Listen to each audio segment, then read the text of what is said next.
disturbed our sleep, awakened us from our ancient slumber. 10. The Shark. Jaws. It's well-known movie lore at this point that Steven Spielberg and crew had one heck of a time getting the shark, affectionately named Bruce, to operate correctly on the set of Jaws. This shark, swallow you whole. Shaking, tenderizing, down you go. The issues were so severe, in fact, that Spielberg was forced to hold back on showing the final special effects, which succeeded in building up the tension towards a final reveal. And to be honest, we actually think Bruce looks pretty good. That's a 20-footer. 25.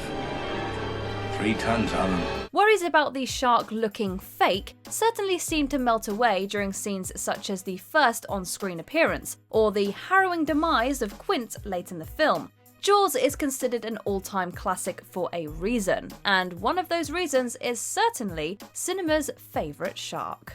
You yell shark.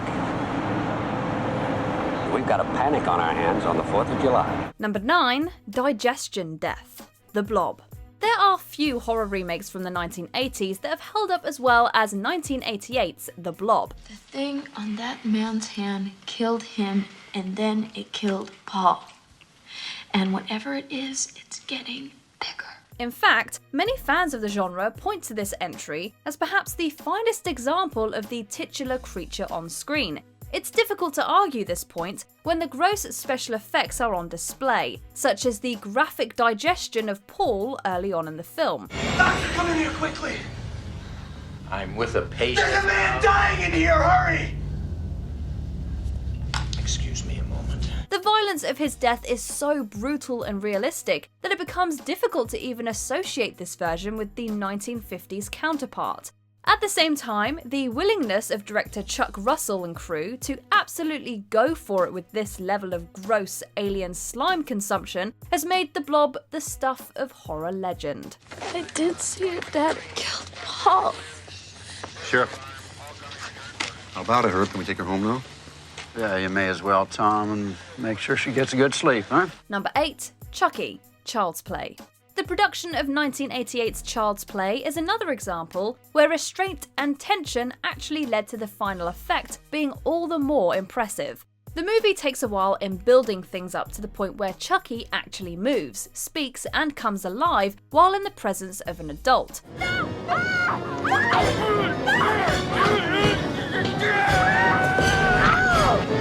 Up until that point, the potential for it all to actually be just the figment of a child's imagination is plausible. Now, you don't really think that Chucky is alive, do you? However, once we watch Chucky's scurrying feet, see those dangerous hands, and hear that iconic voice from Brad Dourif, it's official. A full-fledged horror icon is born. Seriously, the puppeteering and animatronics on display are top-notch. Number 7. The Shunting Society. You may be asking yourself, what the heck is a shunting?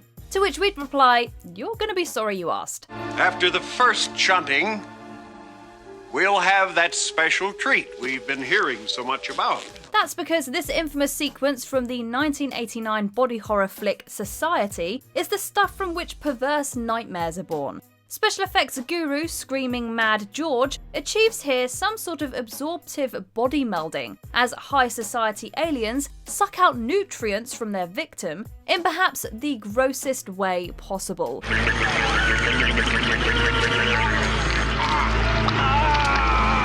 There's an almost gleeful humour to the scene, as classical music accompanies a symphony of slurping noises, all while George's sticky special effects work their magic. Don't say we didn't warn you. You know, you really deserve what's going to happen to you, you know.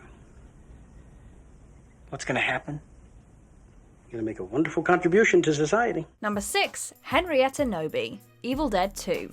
The first installment of Sam Raimi's Evil Dead franchise boasts some serious special effects, particularly when taking into account the director's limited budget. Why have you disturbed our sleep, awakened us from our ancient slumber? That said, there's a marked improvement with the sequel, as evidenced by this fantastic bit of work from special effects designer Tom Sullivan. The director's brother, Ted Raimi, assisted in the production in bringing Henrietta Knowby to life, playing the woman with heavy makeup as her deadite form becomes more progressed.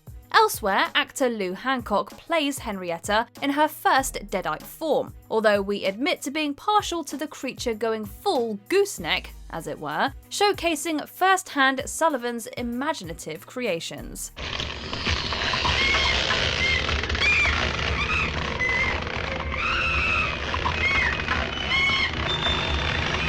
Number 5. Glenn's Death, A Nightmare on Elm Street.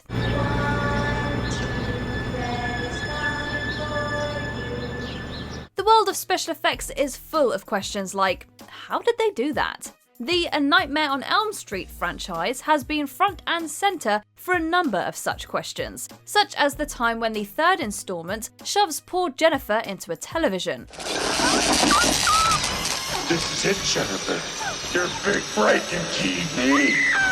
Perhaps even more impressive, however, is the iconic bed scene from the first film, where a young man gets sucked into his mattress, never to return.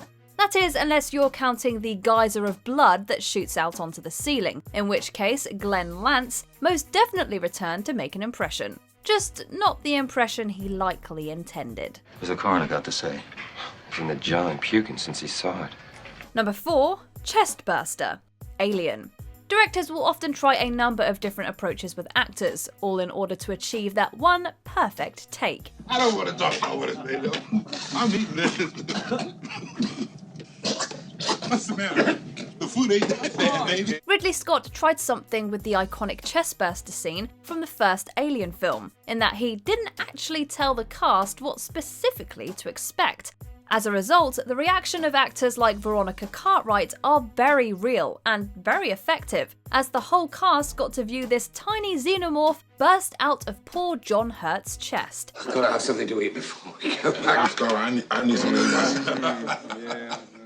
One more meal before bedtime, I'm buying. Hey, that's a break. It's grim, goopy, and never fails to grab our attention each and every time. As for Cartwright, maybe she would have liked the Spaceballs variation a wee bit better. Hello, my baby. Hello, my honey. Hello, my ragtime gal. Number 3. Brundlefly, The Fly. The cinema of body horror maestro David Cronenberg is littered with examples of special effects brilliance. Help me.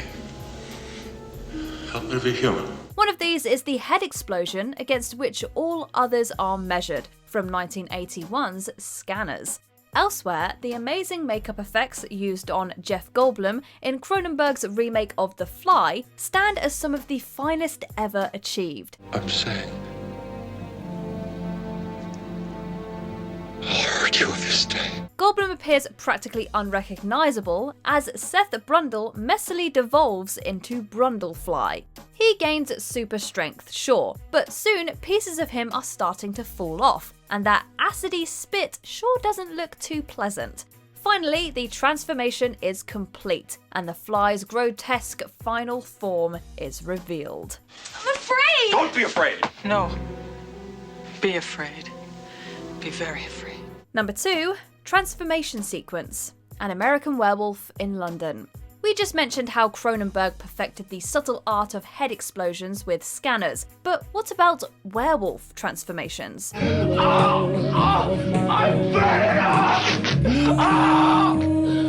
Cinema is populated by excellent examples, from Universal's original Beast to Joe Dante's impressive werewolves in The Howling. But, and this is a very big but, all of them need to take a knee and bow their collective heads to the alpha of this wolf pack, An American Werewolf in London. Help me!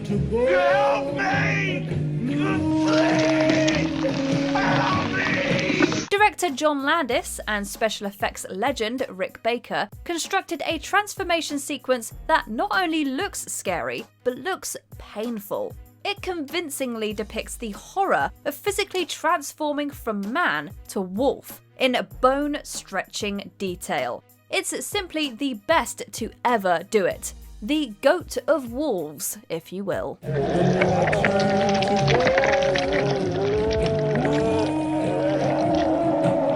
Number 1. All of it. The Thing. it's difficult narrowing down one specific special effects moment from John Carpenter's 1982 masterpiece, The Thing. I don't know what the hell's in there. It's weird and pissed off, whatever it is. This remake of The Thing from Another World remains leagues away from its 1950s predecessor in terms of special effects, thanks to a couple of certified legends, Rob Bottin and Stan Winston. The entire team created cinema magic with nightmare imagery, such as the dog thing early on in the film, as well as the disgusting sequence where an assimilated Norris is defibrillated, with harrowing results.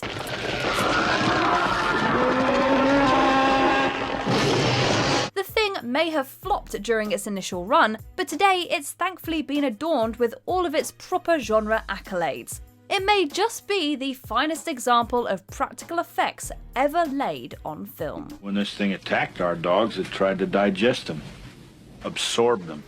Did you enjoy this video? Check out these other clips from Watch Mojo, and be sure to subscribe and ring the bell to be notified about our latest videos.